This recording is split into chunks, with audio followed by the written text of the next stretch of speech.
कारण बघा, मनुष्याची सुंदरता जर पाहायची असेल तर हा चेहरा पाहून काही फायदा नाही. सुंदरता ही मनामध्ये असते. फक्त पाहणारा सुद्धा सुंदर असतो तेव्हाच दिसते.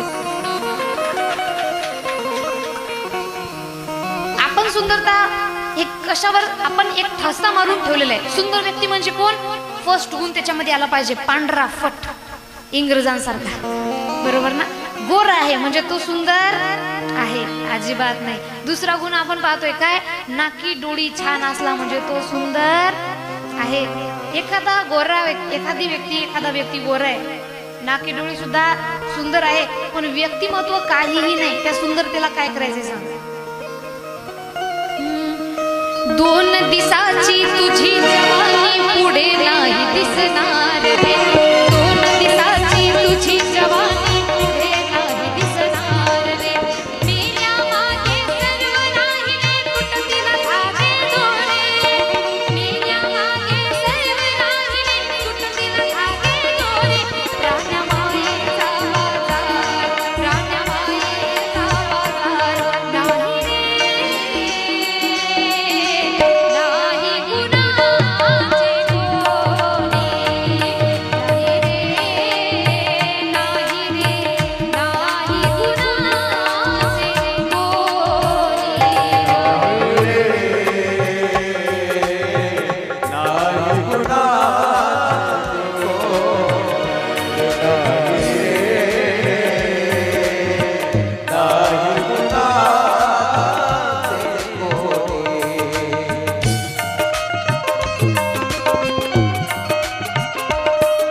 2 दिसाची तुझी जवानी पुढे नाही दिसणार.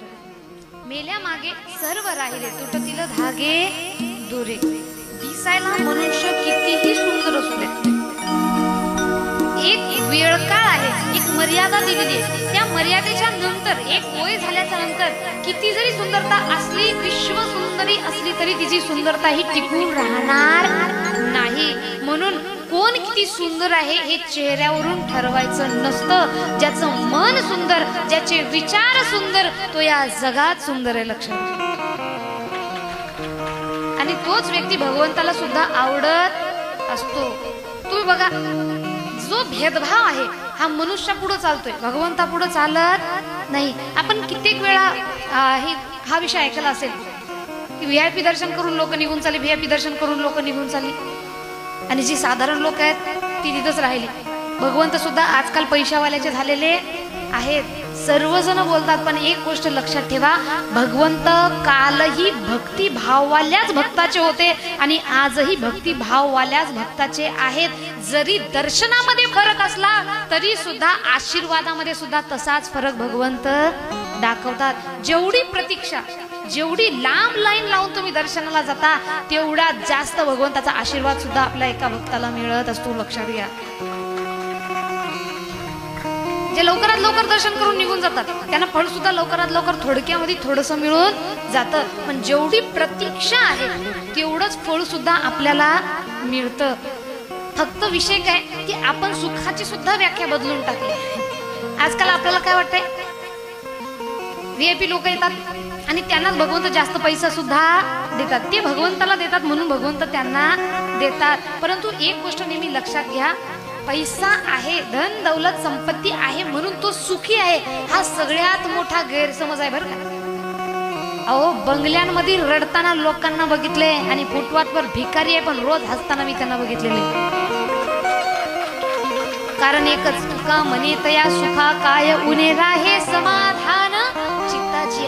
सुख कुठे तर म्हणतात ज्याच्या मनामध्ये समाधान आहे त्याच्याच जीवनामध्ये सुख आहे. दुसरं कुणाच्याही जीवनामध्ये सुख नाही. म्हणून आहे त्यामध्ये समाधान मनुष्यानं मानायला सुद्धा पाहिजे. ते म्हणतात ना, पूरे की चाह में इंसान अपनी जिंदगी बर्बाद कर लेता है, के पूरे की चाह में, के पूर्णिमा के चांद के इंतजार में इंसान अपनी पूरी जिंदगी बर्बाद कर देता है, क्योंकि वो भूल जाता है कि आधा चांद भी बहुत खूबसूरत होता है. 15 दिवस वाट पाहतोय, पूर्ण चंद्र निघेल तेव्हा आपण पाहू आणि तेव्हा आनंद घेऊ. पण कधी अर्धा चंद्र बघितलाय का? पूर्ण चंद्रापेक्षा अर्धा चंद्र सुद्धा सुंदरच वाटतोय. आणि म्हणून आहे त्याच्यामध्ये समाधान मानत मानत मानत पुढचं पाऊल आपण टाकायला पाहिजे. आता समाधान माना म्हणजे आहे त्याच्यामध्ये समाधान माना म्हणजे मी इथं बसू नये, आता मला कशाचीच गरज नाही, मग आता चुपचाप बसून राहायचं असं आहे का? नाही. समाधानाचा अर्थ काय लक्षात घ्या. माझ्याकडं जे आहे नेहमी लक्षामध्ये ठेवायचे. डोक्यामध्ये एक विचार ठेवा की माझ्याकडं जे आहे ते कित्येक लोकांचं स्वप्न आहे, म्हणून जे माझ्याकडं आहे त्याच्यात मी आनंद घेईन आणि जे मला पाहिजे ते मिळवण्याचा प्रयत्न सुद्धा करीन. आज आपल्याला 10,000 रुपये महिना आहे ना, आपण 20 साठी प्रयत्न करा. 20 नाही, 1 लाख रुपये महिना पडला पाहिजे अशा प्रकारे प्रयत्न करा. परंतु आधी आहे त्या 10,000चा तरी आनंद आपल्याला घ्यावा लागेल ना. मनुष्याचं कसं झालंय, सारखा पैसा कमवायच्या मागे लागलाय, पण पैसा कमावण्यामध्ये एवढं आपण आपलं वय वाया घालतोय की पैसा खर्च करायला आपलं वय उरतच नाही. पैसा काय करावं त्या पैशाचं बोला. म्हणून जे कमावतोय ते स्वतःसाठी, धर्मासाठी, समाजासाठी खर्च सुद्धा करता आला पाहिजे, तरच त्या पैशाला महत्व आहे. नाही तर काहीतरी महत्व आहे का? अजिबात नाही. म्हणून अशा प्रकारे जोपर्यंत मनामध्ये समाधान नाही तोपर्यंत सुख मिळू शकत नाही. आणि जसं कुब्जाला भगवान म्हणाले, हे सुंदरी, कुब्जाला लागलं, कारण तिला वाटलं मी सुंदर नाहीये, पण भगवंताच्या मनामध्ये सुंदरता ही आत्मिक सुंदरता पाहिली जाते, बाहेरच्या रूपाची नाही. आणि कुब्जा म्हणू लागली मी सुंदर नाही तरी सुद्धा मला सुंदर म्हणून माझी चेष्टा करण्याचं कार्य का करत आहात. आणि एवढ्या प्रकारे रडू लागली. तेव्हा तिच्या हातामध्ये एक चंदनाची बाटली होती आणि चंदनाचं समोर पाहून त्यांनी सांगितले, हे चंदन कुणाला देत आहे? आम्हाला ते सुंदर सुगंध येत आहे. तेव्हा त्यांनी सांगितले, हे तुमचं नाही, हे आमच्या राजाचं आहे. कंसासाठी. तर त्यांनी सांगितले, पुढचा मीच आहे, मला देऊ शकतं. आणि त्यांनी ते चंदन सुद्धा त्यांच्याकडून घेतले.